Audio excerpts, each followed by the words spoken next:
Amis du dessoudage, bonjour. Eh ben, ça faisait bien longtemps que je vous avais pas montré d'outils pour le dessoudage. Je vous ai déjà fait moult vidéos avec plusieurs techniques, plusieurs outils pour le dessoudage. Mais dans la série, on va dire, des pistolets à dessouder aspirateurs, hein, donc qui ont le principe d'avoir une sorte de panne creuse et une pompe à vide de façon à aspirer la soudure une fois qu'elle est fondue. Celui que j'avais, qui fonctionne très bien, n'est pas un modèle transportable. Et ça fait plusieurs fois que je suis assez embêté dans la mesure où, quand je fais des dépannages, je veux dire sur site, hein, on peut dire ça comme ça, c'est pas facile à transporter, et là, je me retrouve un petit peu démuni. Et ça fait plusieurs fois que j'avais, je vais dire, vu sur Banggood ce modèle, qui lui, par contre, est transportable, autonome, et voilà, j'ai décidé de sauter le pas, et je l'ai commandé et je l'ai juste reçu, donc on va pouvoir le découvrir ensemble. Alors j'ai reçu cette boîte, bon alors c'est comme d'hab, c'était juste emballé dans un plastique sans chose, donc on voit que la boîte a un peu souffert du transport, enfin on va espérer que c'est bien emballé à l'intérieur.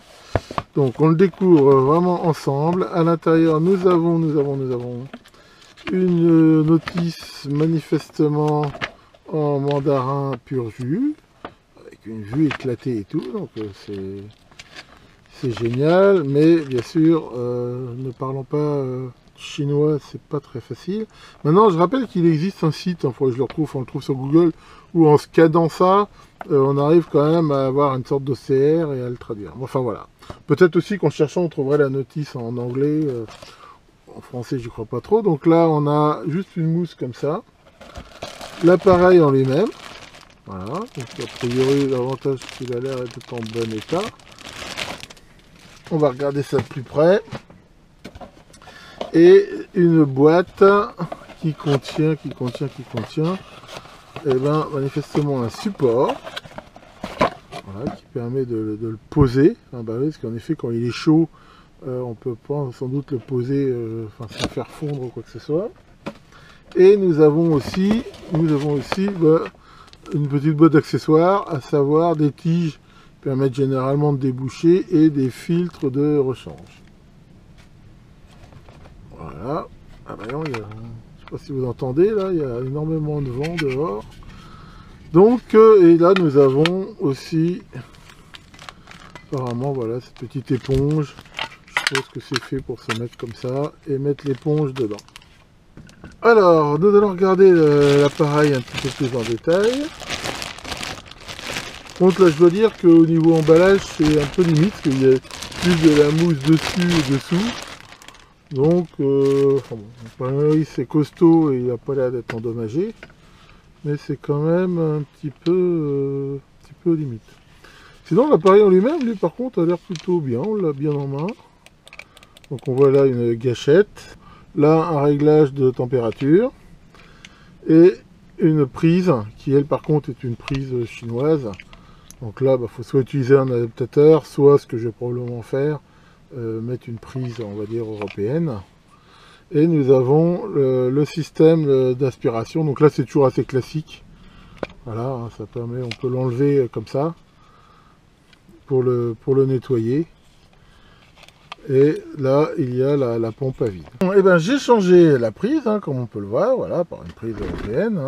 Il faut dire que d'habitude, ils donnent des adaptateurs, mais là, il n'y en avait pas. Pour info, j'ai vérifié quelque chose d'important. Parce que j'ai toujours un doute avec ça, la terre est bien reliée à la panne.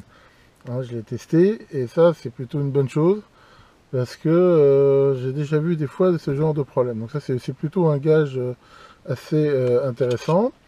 Et voilà, ça chauffe assez vite. Hein. Donc là, bon, on a, voilà, c'est très classique, hein, une LED qui quand elle commence à clignoter dit que le système a atteint à peu près sa température.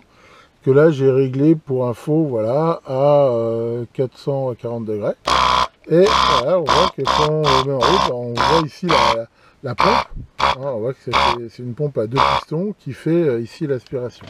Alors on va commencer par faire quelques essais. Pour l'instant on va partir sur quelque chose de très simple. Un circuit, on va dire, simple face, a priori fait voilà, en amateur. Et on va essayer de dessouder ce relais. Donc allons-y, là j'essaye de faire attention au cadrage, pour une fois. Donc là ça fait bien, hop, impeccable, ça aspire vraiment très bien. So far so good. pastille qui est venue avec, mais là, c'est sans doute que je suis peut-être réglé un peu chaud. Enfin ici, je veux dire, c'est pas très grave dans la mesure où j'en ai strictement rien à foutre du circuit imprimé. De toute façon, c'est sûr que sur du simple face, c'est toujours plus simple.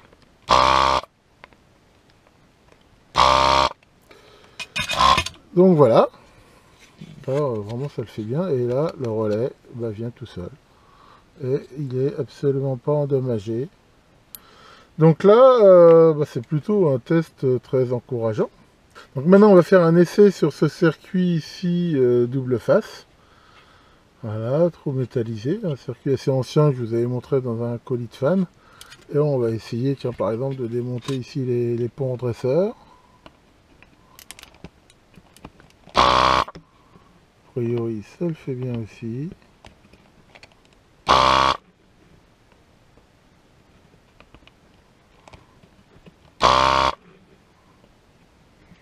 Il faut bien sûr régler la température en fonction.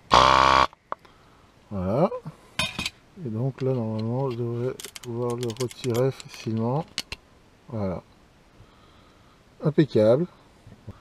Là, il n'y a rien à dire. Ça marche plutôt bien. Alors, on va pouvoir faire un dernier test sur ce genre de plaquettes. Alors ça, c'est beaucoup plus compliqué. Ça vient pour info d'un antique Macintosh. C'était une des platines pour l'alimentation du microprocesseur. Et on va essayer de dessouder. Alors là, c'est typiquement du circuit a priori multicouche.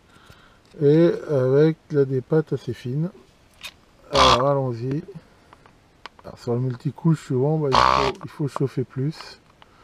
Et là, à mon avis, ça va être le cas. Des fois, il faut rajouter en fait un peu de soudure pour pouvoir mieux dessouder. Donc là, voilà, ça c'est le genre de circuit très chiant. Et ce que je vais faire, c'est que je vais rajouter un petit peu de soudure avec un fer à souder, on va dire normal. Et regarder si ça se dessoude bien. Enfin voilà, c'est un bon test. De toute façon, encore une fois, quel que soit l'outil qu'on a, c'est pas forcément simple de dessouder. Enfin voilà, c'est surtout que le problème, c'est souvent c'est que quand il y a des grands plans de masse comme ça absorbe toute la chaleur et c'est vraiment pas évident de le faire. Bon, enfin voilà, on va dire ici en mettant de la soudure. Donc le temps que l'autre fer chauffe. Sinon, si on regarde cet appareil, donc le réglage de température, on l'a bien en main, c'est pas trop lourd. Et là, voilà, on peut voir que la soudure arrive là, donc il faut bien sûr de temps en temps nettoyer, vérifier les filtres. Ils ont donné des filtres de rechange, mais on peut facilement après en trouver. Et éventuellement, donc avec la petite tige qui donne de temps en temps, s'il y a besoin, ramoner un petit peu le conduit là, de façon à pouvoir le nettoyer ou le déboucher s'il y a besoin. Et là, voilà, on voit bien ce système de pompe qui a l'air, ma foi, assez efficace. Donc je dirais pour l'instant, mon impression est plutôt bonne. Alors justement, tiens, on va rajouter, comme je disais, un petit peu de soudure là, pour voir si j'arrive à dessouder ces condensateurs. Peut-être aussi là qu'il va falloir augmenter un petit peu la température. En même temps, des fois, et là ça a l'air d'être le cas, il y a un vernis dessus qui aide pas forcément. Alors allons-y pour un deuxième essai. Décidément, c'est très coriace. Alors là, je dirais qu'une des solutions, bon, avec deux pattes, des fois on peut chauffer puis tirer un peu dessus, mais il faut pas trop tirer sur les pattes des composants, comme j'ai dit. Souvent, on se rend pas compte, mais même si derrière le composant fonctionne, on les fragilise énormément et ils perdent beaucoup de fiabilité. Alors ce que je vais faire là, par contre, je vais peut-être monter un peu la température. Voilà, pour voir si j'arrive à l'avoir. Je vais faire un dernier essai.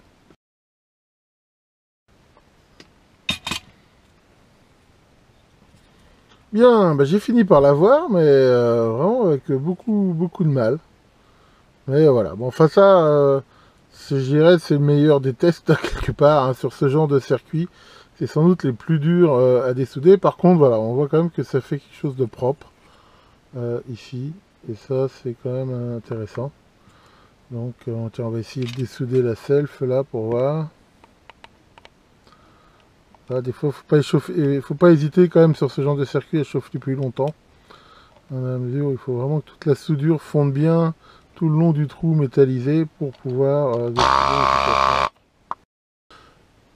Donc voilà, j'ai quand même réussi à l'avoir, hein, mais c'est vrai que là c'est un petit peu plus difficile. Alors ce qui est intéressant aussi avec ce genre de pistolet, c'est qu'après justement on peut finir par au-dessus là de bien nettoyer les trous, hein, quand on veut éventuellement faire de la réparation.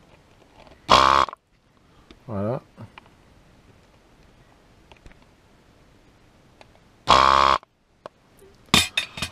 Et voilà, on voit que si on voulait faire un remplacement là, eh bien, ça a bien vidé les trous, ça permettrait de mettre facilement un composant neuf. Donc voilà pour ce pistolet, et donc je dirais honnêtement, ma note est plutôt bonne. Moi je vais lui mettre, j'hésite entre 17 et 18, parce que c'est complet, ça fonctionne bien, ça chauffe vite, c'est compact, hein, l'avantage, voilà, ça se transporte bien. Bon, par contre, trimballer ici le support, sachant qu'au pire, après, si ça se trouve, on peut le poser comme ça. Ouais, voilà, on peut très bien le poser comme ça. À la limite, je veux dire, si on est en déplacement, je pense que le support, on peut même éventuellement s'en passer. Alors après, ben voilà, il donne une éponge ici pour nettoyer le bout. Bon, après, je sais qu'il y a plusieurs écoles là-dessus, hein. Moi, personnellement, j'ai un petit peu abandonné l'éponge au profit de la limaille comme ça. Hein, je trouve que ça oxyde beaucoup moins les pannes et ça les fait durer plus longtemps. Je sais que tout le monde n'est pas de cet avis, mais moi personnellement, enfin pour moi il n'y a pas photo, hein. Depuis que j'utilise ce système là de paille de cuivre, je trouve que mes pannes durent plus longtemps.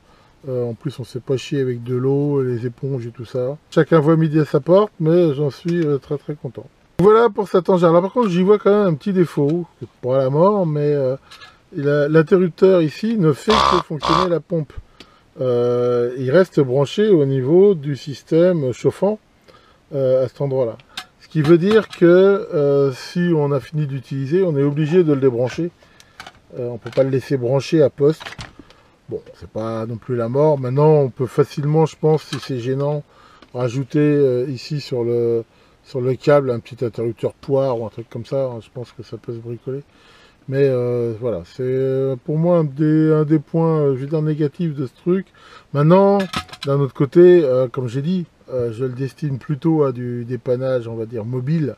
Et là, c'est bien sûr pas tellement gênant. Voilà pour la présentation de ce pistolet à dessoudé. Comme d'habitude, je mettrai un lien en commentaire de la vidéo si ça vous intéresse. Alors de toute façon, ce que je rappelle quand même, pour avoir une expérience assez longue de ce genre d'appareil, ce qui est sûr, c'est qu'il faut en prendre soin. Il faut toujours bien vérifier, par exemple, que les joints, là, au niveau des espèces de tubes, soient propres, que les filtres soient propres, bien déboucher le truc de temps en temps. Ces trucs-là, voilà, ça a vite tendance quand même, quelle que soit la marque. Moi, j'avais, dans le temps au boulot, on avait des trucs de super grandes marques. Mais enfin, voilà, si au bout d'un moment, on fait pas trop gaffe, ça finit toujours par fuir, par se boucher. Donc il faut en prendre soin, mais je veux dire, voilà, quand on y fait gaffe, qu'on l'utilise correctement, généralement ça marche quand même pas mal, et ça reste dans certains cas quand même la meilleure façon pour dessouder. Ensuite, et comme on l'a vu ici, il y a des circuits de toute façon, quelle que soit la méthode, où c'est pas top. Il y en a même maintenant, dans le circuit, là je vais vous montrer des Macintosh, à la limite de l'air chaud, quand il y a des grands plans de masse comme ça, peuvent aussi des fois mieux fonctionner. Enfin voilà, après encore une fois, il n'y a pas de solution pour moi universelle qui marche bien, il y en a plusieurs.